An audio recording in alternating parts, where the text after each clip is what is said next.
I am so bitter with what I am seeing in Africa. Yes, I am so disgusted with what I always see happening in Africa. Yes, imagine in just less than 3 square kilometers, we have over 1,000 churches. We have over 1,000 born-again churches and other religion or religious churches. But you find the people in that community are behaving so bad. There is rampant stealing. See, there is a lot of corruption.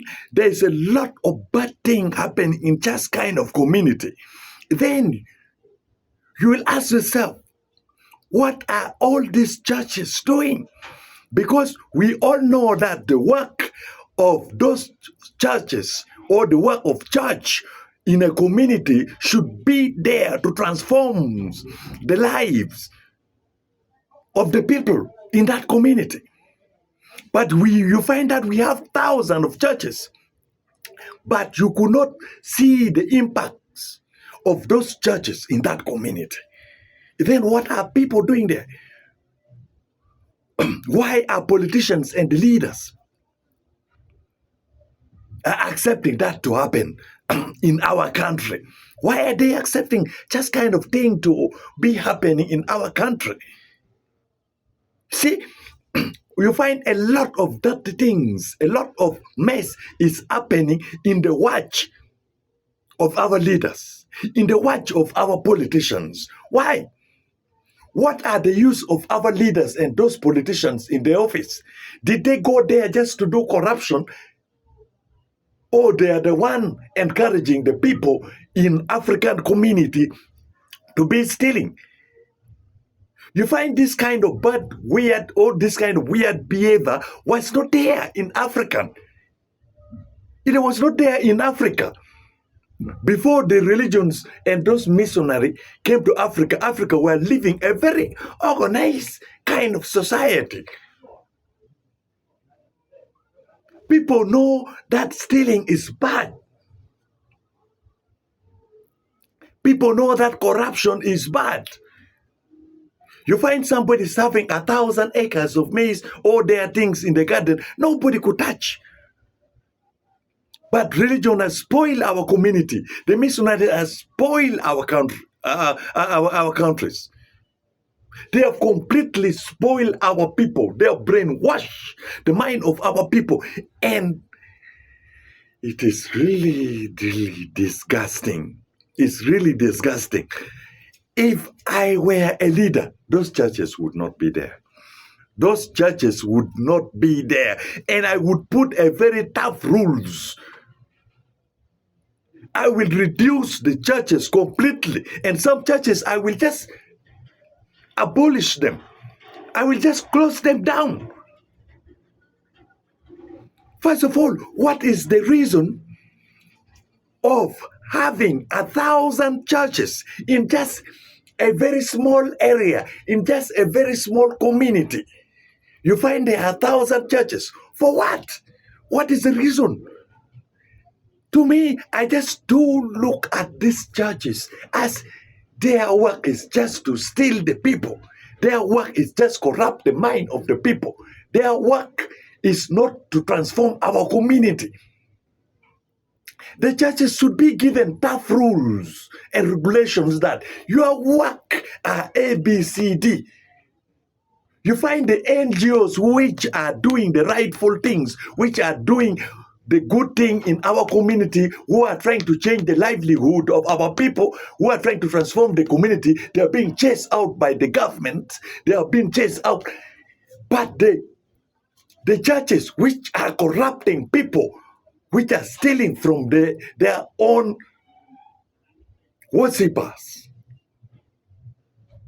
their own congregations, they cannot do anything. They cannot transform the lives of the people. If they cannot transform the mind of the people in the churches, then what is the reason of having the church? We know that the church is for transformation. If the church cannot transform the community, those churches must be closed. And this is what all the activists and all the leaders should make sure. They should work on it. Activists must work hard on this kind of thing. We must talk seriously in this kind of thing. Our country is being spoiled every day. Our continent is being spoiled every day. And you don't find this nonsense happening in Africa, in America. You don't find them happening in Europe. But why do they bring it in Africa? You find that our leaders, instead of creating jobs, opening industries for our people, for the citizens, you find them, they are encouraging those fake pastors to continue stealing people, to continue robbing people in a broad light. Weird. It can burn me. It can burn that thing. There's nothing that can burn me like that thing. There's nothing that can burn me more than seeing those kind of things happening. You find those fake pastors are selling handkerchief to the congregations, to the people, costly.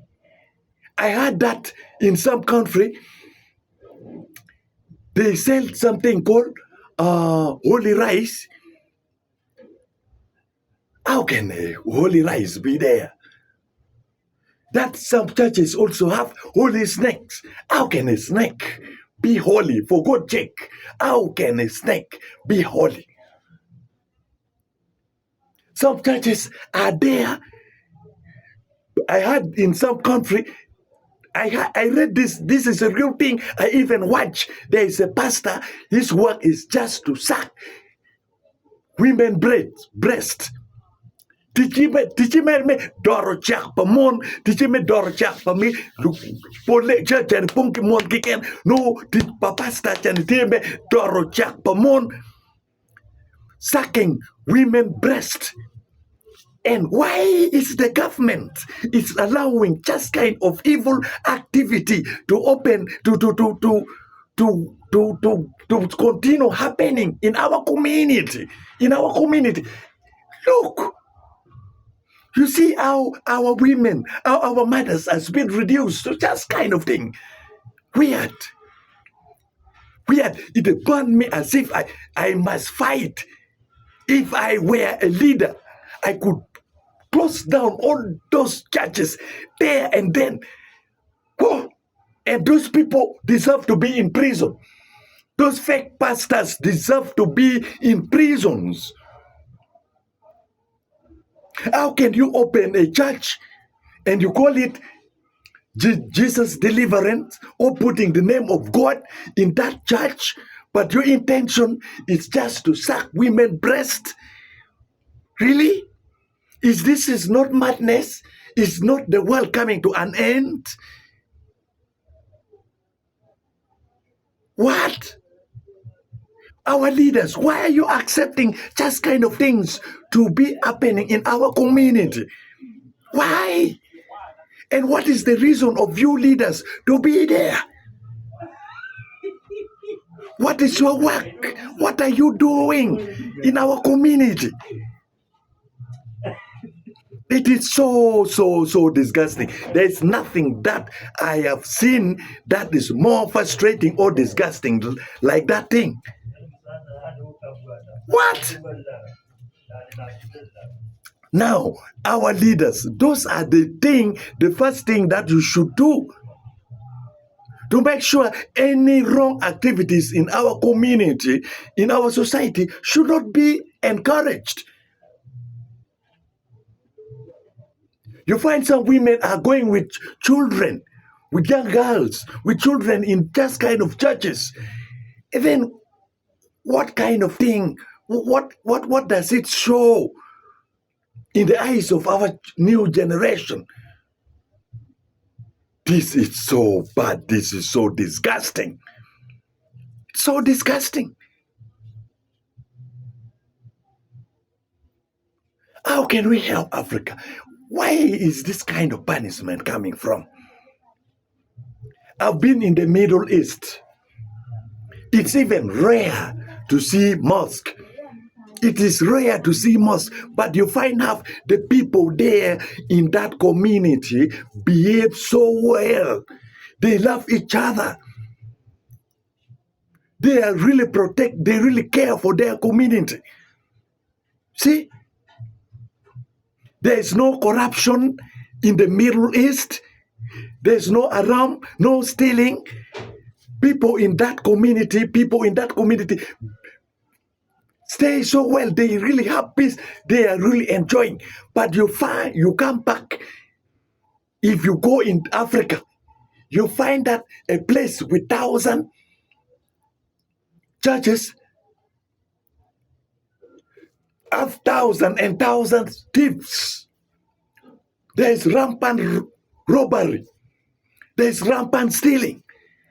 Now, if the churches cannot help our community, why are our leaders keeping those churches there? Why are they keeping those churches there? Those churches must be closed down. It is our duty. It's the duty of every citizen to make sure just kind of thing it's not happen. It's not happening in our community. If we really care for the future of our generation and for our people, then those churches must be closed down completely. It is really so disturbing. It is really disturbing. What? There are some churches I can see. It's always on social media. They are commanding women to remove their knickers, or they are unaware in the presence of the pastors. And you ask yourself, who is the president of that country, which that evil act or evil thing happening in his country? Why is that president accepting just kind of things to happen in his country?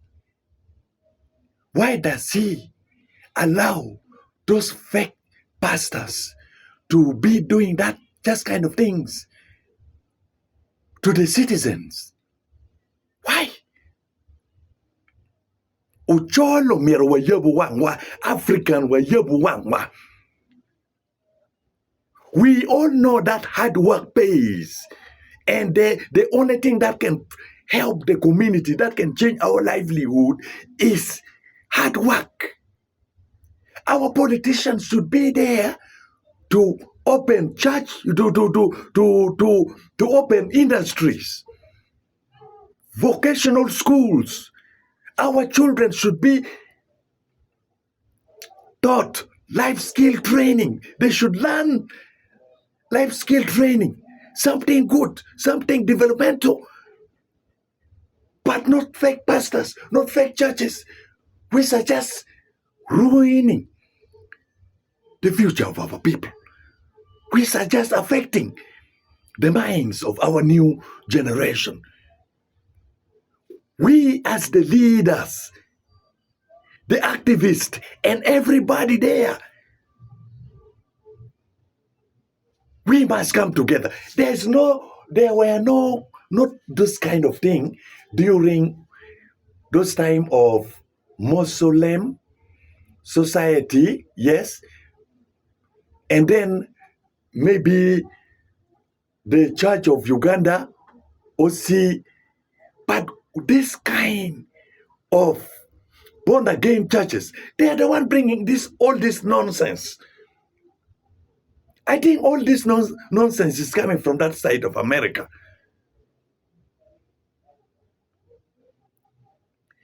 I don't think if Catholic can teach people to behave in that manner, Because we grew watching those traditional churches like the Catholic, like the Church of Uganda, or the Protestant churches. And then the Muslim community or Islam, they were not practicing that. If this nonsense is being brought up by the born-again churches, then born-again churches must be closed. There must be tough rules and regulations. The government must set tough rules and regulations to those churches. If they cannot follow those rules, and then the church can be, those churches must be banned, must be closed down. I think the leaders, the main work of leaders is to protect the citizen, to make sure the citizen are okay, are living well. Nothing is disturbing them. Nobody is robbing them. Nobody is stealing them. Nobody is brainwashing them.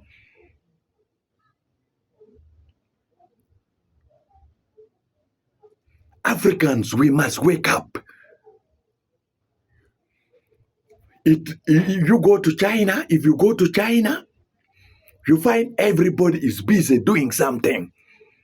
But now come back in Africa, you find our people are being brainwashed in churches, closing their eyes, praying the whole day.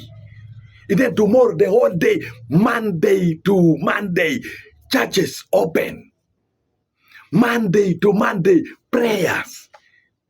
They call it breakfast prayer or lunch request what prayer, evening prayer. What time will people get for work? What time will people go for work? Our leaders must be encouraging the population, the children, the citizens to work hard, but not every time at church, not every minute at church, not every hour at church. God bless. God, what is happening in Africa? What is happening in Africa? Our leaders, wake up. Our activists, wake up. All the citizens, do something. Do something. This is becoming too much. I said all this for God and my country.